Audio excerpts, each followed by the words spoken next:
हमारे चैनल को सब्सक्राइब कीजिए और बेल घंटी को भी बजाइए।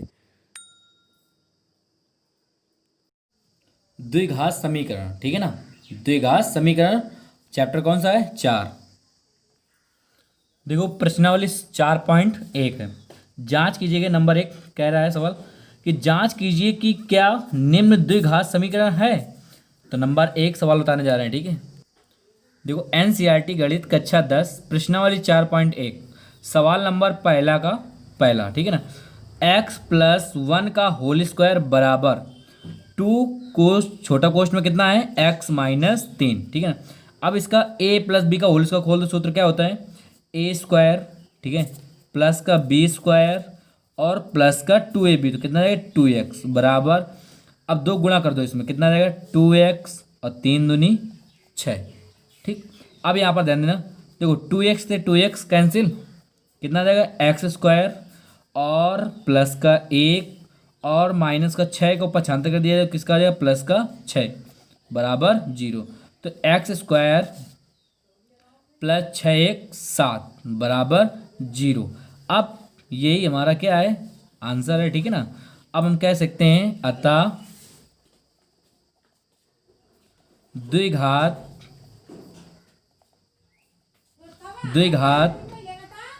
समीकरण है। तो यहाँ पर लिख दिया हमने अतः द्विघात समीकरण है, ठीक है ना। अब द्विघात किसे कहते हैं? मतलब जिसकी घातांक 2, ठीक है ना, उसे हम द्विघात समीकरण कहते हैं, ठीक है। नंबर 2 सवाल नंबर 2, सवाल नंबर पहला का दूसरा देखो, x² माइनस का 2x बराबर छोटे कोष्ठ में कितना है -2 और फिर छोटे कोष्ठ में कितना है 3 माइनस का x, यहाँ पर इंटू लगा है, ठीक है ना, याद रखना। अब यहाँ पर कितना जाएगा x² माइनस का 2x बराबर फिर माइनस का 2 को गुणा 3 में करना है, ठीक है ना। तो माइनस प्लस क्या आ जाएगा -3 दूनी 6, फिर माइनस माइनस क्या आ जाएगा प्लस 2x। अब यहाँ पर ध्यान देना x² माइनस का 2x, अब यहाँ पर 75 कर दिया है, तो प्लस का 6 और माइनस का 2x बराबर 0। कितना आ जाएगा यहाँ पर x² माइनस 2 2 कितना आ जाएगा 4x प्लस का 6 बराबर 0। यही हमारा क्या आ जाएगा आंसर। यहाँ पर लिख सकते अतः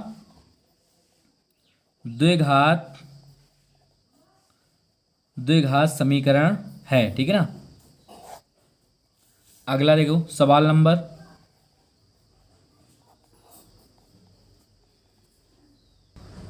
देखो सवाल नंबर तीसरा है, ठीक है ना। सवाल नंबर कौन सा है? तीसरा।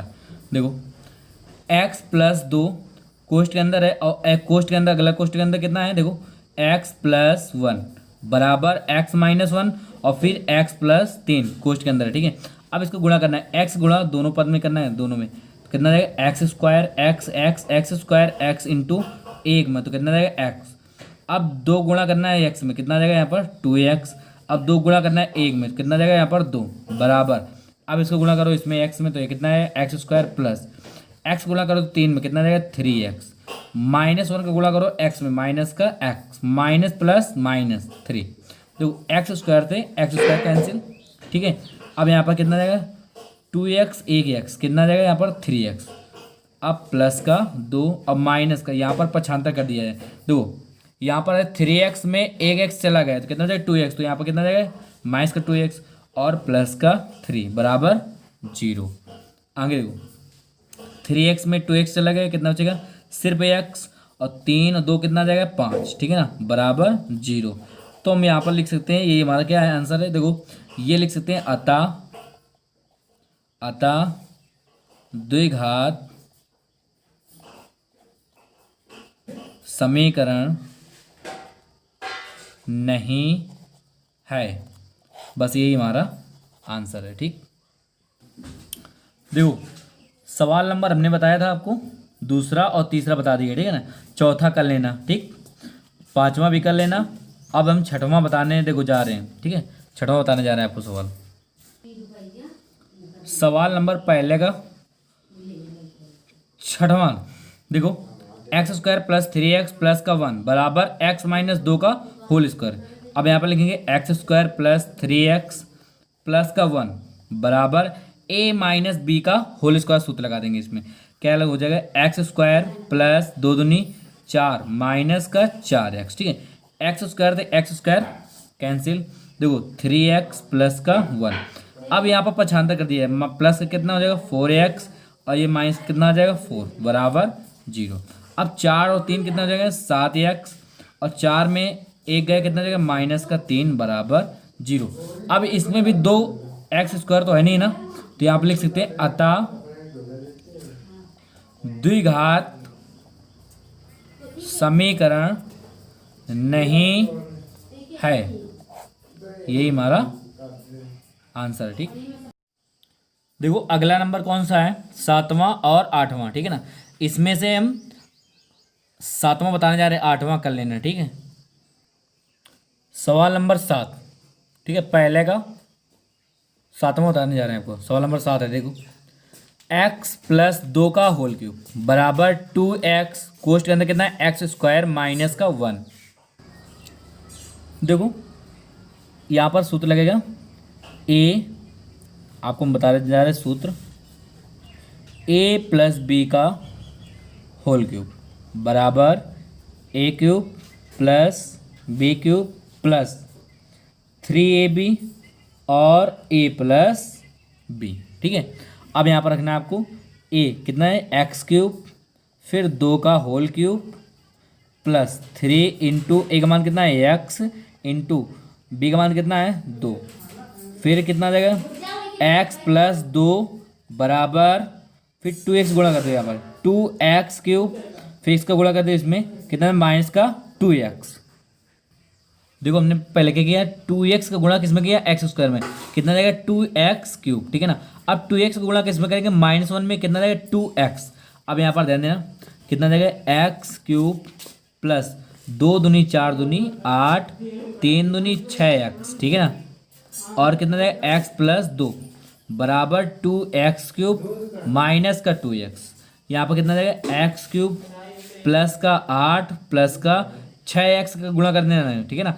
6x का गुणा किसमें करना है x प्लस 2 में, तो कितना जाएगा 6x स्क्वायर प्लस 6 दूनी 12x बराबर 2x क्यूब माइनस का 2x। अब यहाँ आगे देखो यहाँ पर कितना है x क्यूब प्लस का 8 प्लस का 6x स्क्वायर प्लस का 12x, ठीक है। अब इसे पछानता कर लिया जाए किसमें बाएं साइड, माइनस का 2x क्यूब प्लस का 2x बराबर 0। अब यहाँ पर कितना है एक्स क्यूब, अब आगे देखो 6 यहाँ पर देख रहे हैं ना, देखो एक्स क्यूब ये भी है एक्स क्यूब भी है, तो कितना है माइनस का एक्स क्यूब, 2 में एक गया है एक्स क्यूब। अब 6x स्क्वायर है तो ये वाला पद तो है नहीं, तो यहाँ पर दिया है 6x स्क्वायर। अच्छा आगे देखो फिर कितना 12x और 2x, 12 2 कितने होते हैं 14x, फिर कितना जाएगा प्लस का 8 बराबर 0। अब यहाँ पर ध्यान देना इससे हम माइनस कामन ले लें, कितना आ जाएगा x cube minus 6x square फिर माइनस का 14x और माइनस का 8 बराबर 0। अब यहाँ पर लिखेंगे अतः द्विघात समीकरण नहीं है, ठीक। देखो क्वेश्चन नंबर 2, ठीक है ना। निम्न स्थितियों को द्विघात समीकरणों के रूप में निरूपित कीजिए, ठीक है। नंबर 1 सवाल है, एक आयताकार भूखंड का क्षेत्रफल 528 मीटर स्क्वायर है, क्षेत्रफल की लंबाई मीटरों में, ठीक है ना, चौड़ाई के 2 गुने से 1 अधिक है। इसे हमें भूखंड की लंबाई और चौड़ाई ज्ञात करनी है, ठीक है ना। यहाँ पर हमें क्या कहते हैं द्विघात समीकरण भी बनाना है और इसमें कह रहा है भूखंड की लंबाई और चौड़ाई भी ज्ञात कीजिए, ठीक है ना। चलो अच्छा देखो सवाल नंबर 2 का पहला, यहाँ पर लिखा हमने माना आयताकार भूखंड की चौड़ाई बराबर कितना x मीटर, और फिर आयताकार भूखंड की लंबाई कितना लिखा हमने 2x प्लस का 1, मतलब कि 2 गुना से 1 अधिक, तो लंबाई अधिक होती है ना, तो 2x प्लस का 1 मीटर। फिर आयताकार आगे क्या दिया था, आयताकार भूखंड का क्षेत्रफल बराबर कितना दिया था 528 मीटर स्क्वायर दिया था, ठीक है ना। तो 528 मीटर स्क्वायर। अच्छा ठीक है, अब यहाँ पर ध्यान देना, आयताकार भूखंड का क्षेत्रफल का सूत्र क्या होता है यहाँ पर, लंबाई इंटू चौड़ाई बराबर 528। अच्छा लंबाई कितनी है, देखो यहाँ पर लंबाई कितनी है, 2x प्लस का 1, तो यहाँ पर लिख दीजिए 2x प्लस का 1 इंटू, अब आगे चौड़ाई कितनी दी है, x दी है, ठीक है, x बराबर 528। यहाँ पर एक चीज़ लिख लेना, यहाँ पर लिख लेना प्रश्नानुसार, ठीक है ना,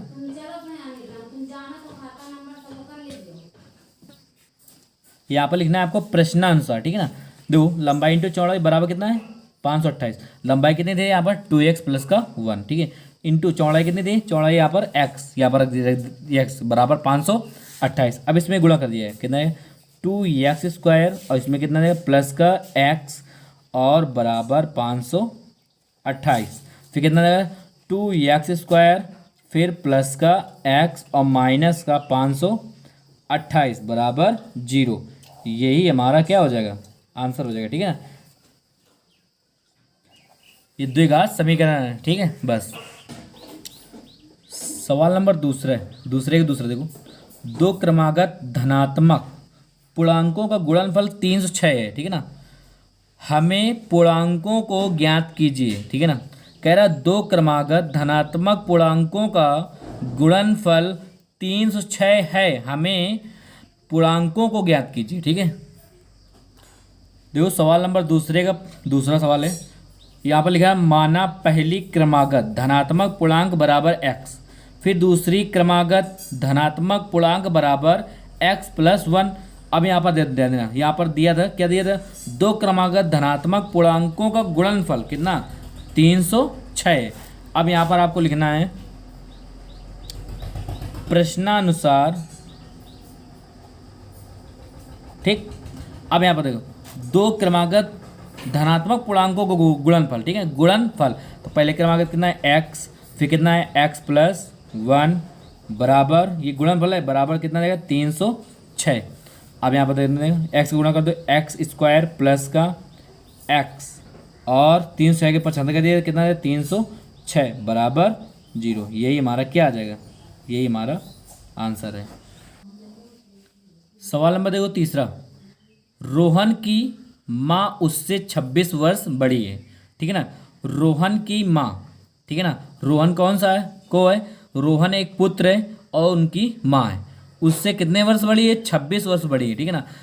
तो उनकी आयु वर्षों में का गुणनफल अब से कितने 3 वर्ष पश्चात का मतलब बाद 360 हो जाएगी, ठीक है ना। हमें रोहन की वर्तमान आयु ज्ञात कीजिए। वो रोहन की आयु क्या करना है, हमें रोहन की वर्तमान आयु ज्ञात कीजिए करनी है, ठीक है ना। देखो सवाल नंबर दूसरे का तीसरा है, माना रोहन की आयु बराबर x वर्ष, ठीक है, और रोहन की माँ की आयु कितनी है, देखो हमारे पास x प्लस 26 वर्ष, मतलब 26 वर्ष बड़ी है, ठीक है ना, तो माँ बड़ी होती, ठीक है। अब इसके बाद में यहाँ पर लिखेंगे 3 वर्ष बाद, ठीक, 3 वर्ष बाद रोहन की आयु, अब 3 वर्ष बाद कह रहा है, तो रोहन की आयु कितने हो जाएगा, देन x प्लस का 3 वर्ष, ठीक है ना, 3 वर्ष मतलब 3 जोड़ दिया जाएगा, ठीक है। अब इसके बाद देखो देना 3 वर्ष बाद माँ की आयु बराबर कितना जाएगा, x प्लस 26 प्लस का 3 वर्ष, ठीक है। तो कितना जाएगा हमारे पास x प्लस 26 और 3 कितना हो जाएगा 29 वर्ष। अब यहां पर आपको लिखना है नीचे प्रश्नानुसार, ठीक। अब प्रश्नानुसार सवाल कह रहा था कि रोहन और माँ की, ठीक है ना, रोहन और माँ के गुणनफल दिए, ठीक है ना, गुणनफल। तो x प्लस 3 और x प्लस 29 का गुणनफल कितना है, ध्यान देना, गुणनफल 360 है, ठीक है। कितना है? 360। अब यहाँ इससे हल कर दिया जाए, कितना देगा? एक्स गुणा करो इसमें एक्स का, तो एक्स स्क्वायर हो जाएगा। एक्स गुणा 29 में कितना देगा? 29x। अब 3 गुणा करो इसमें तो 3x, और प्लस का 3 गुणा करो 29 में, 9 त्रिका 27, 2, ठीक है ना। और कितना है? 3 6 और 2 8 बराबर 360, ठीक। अच्छा, एक्स स्क्वायर प्लस 29 और 3 कितना हो जाएगा? यहाँ पर 29 और 3 जोड़ दिया जाए, कितना देगा यहाँ पर? 32x, ठीक है ना, बराबर यहाँ पर ध्यान देना। अच्छा रुक, प्लस का 87 और माइनस का 360 को 75 कर दिया हमने, ठीक है ना। 360 क्या कर दिया हमने? 75। ये प्लस का है चिन्ह। अब यहाँ पर देख देना एक्स स्क्वायर प्लस का 32x। अब यहाँ पर बचेगा 360 में 87 घटा दिया जाए, यहाँ पर बचेगा 273 बराबर 0। यही हमारा आंसर आ जाएगा, ठीक है। सवाल नंबर दूसरे का देखो, चौथा सवाल है। एक रेलगाड़ी 480 किलोमीटर की दूरी समान चाल से तय करती है। यदि इसकी चाल 8 किलोमीटर प्रति घंटा कम होती तो वह उसी दूरी को तय करने में 3 घंटा अधिक समय लेती। हमें रेलगाड़ी की चाल ज्ञात कीजिए, ठीक है ना। क्या ज्ञात करना है? चाल ज्ञात करनी है, ठीक है। देखो यहाँ पर हमने सवाल नंबर कौन सा? दूसरे का चौथा है। यहाँ पर लिखा माना रेलगाड़ी की चाल बराबर x किलोमीटर प्रति घंटा। तो इसमें नई रेलगाड़ी, मतलब नई रेलगाड़ी की चाल, ठीक है ना, नई रेलगाड़ी की चाल कितनी? बराबर x माइनस 8 किलोमीटर प्रति घंटा। समय कितना है? 3 घंटा अधिक समय ले रही, ठीक है ना, 3 घंटा अधिक समय ले रही। अब यहाँ पर ध्यान देना, रेल गाड़ी द्वारा,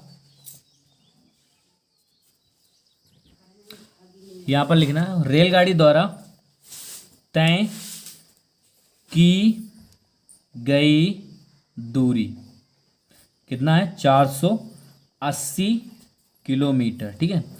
अब यहाँ पर कौन सा सूत्र लगेगा? ध्यान देना, समय बराबर दूरी बटे चाल, ठीक। अब ध्यान देना यहाँ पर, इसमें नीचे लिखना है आपको प्रश्नानुसार,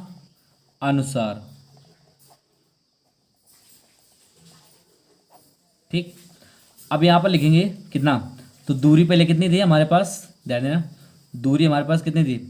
पहले हम जो नई रेलगाड़ी की चाल है, ठीक है ना, जो हमारे पास कम चाल है, कितने हैं? ध्यान देना, उसको लेना, ठीक है। तो दूरी कितनी हमारे पास है? 480 बटे चाल कितनी दी है? x माइनस का 8, x माइनस 8, ठीक है, बराबर 3 घंटे अधिक समय लेती है, ठीक है ना।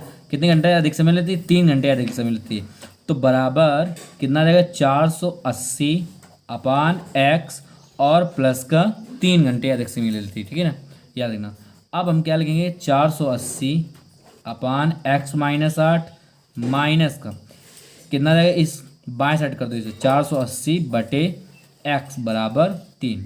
अब यहाँ पर कितना जाएगा? ध्यान देना, x माइनस 8 और यहाँ पर x आ जाएगा, ठीक है ना, एलसीएम आ जाएगा x माइनस 8 और x, और इसमें कितने कॉमन आ जाएगा? देखो 480 बाहर ले लो, कितना बचेगा यहाँ पर? इसका x गुणा इसमें करवा दो, x माइनस 8 गुणा इसमें कर दो, तो कितना जाएगा? x प्लस का 8, ठीक है। देखो x माइनस का और माइनस का प्लस का 8 बराबर 3। x से x कैंसिल, कितना जाएगा? 480 इंटू 8 बटे x माइनस 8 और इंटू एक्स बराबर 3। 3 से कैंसिल, 3 बटे 1 मान लो इसे, 3 से कैंसिल कर दिया जाए, 3 एक कम 3, तिछंग 18, 0 हो जाएगा 160। 160 इंटू 8, ठीक है, बराबर, अब इसका गुणा किसमें करना है? इधर कर देना है, ठीक है ना। तो x कितना जाएगा? एक्स स्क्वायर, x गुणा 8 में कितना जाएगा? माइनस का 8x, ठीक है। अच्छा आगे देखो कितना जाएगा? 16 अट्ठे 128, कितना जाएगा? 1280 बराबर एक्स स्क्वायर माइनस का 8x, फिर कितना जाएगा? एक्स स्क्वायर माइनस का 8x 1280 को 95 कर दिया दाहिने साइड में, कितना रहेगा 1280 बराबर 0। यही हमारा क्या आ जाएगा, आंसर आ जाएगा। ठीक है, यही हमारा द्विघात समीकरण है। ठीक है।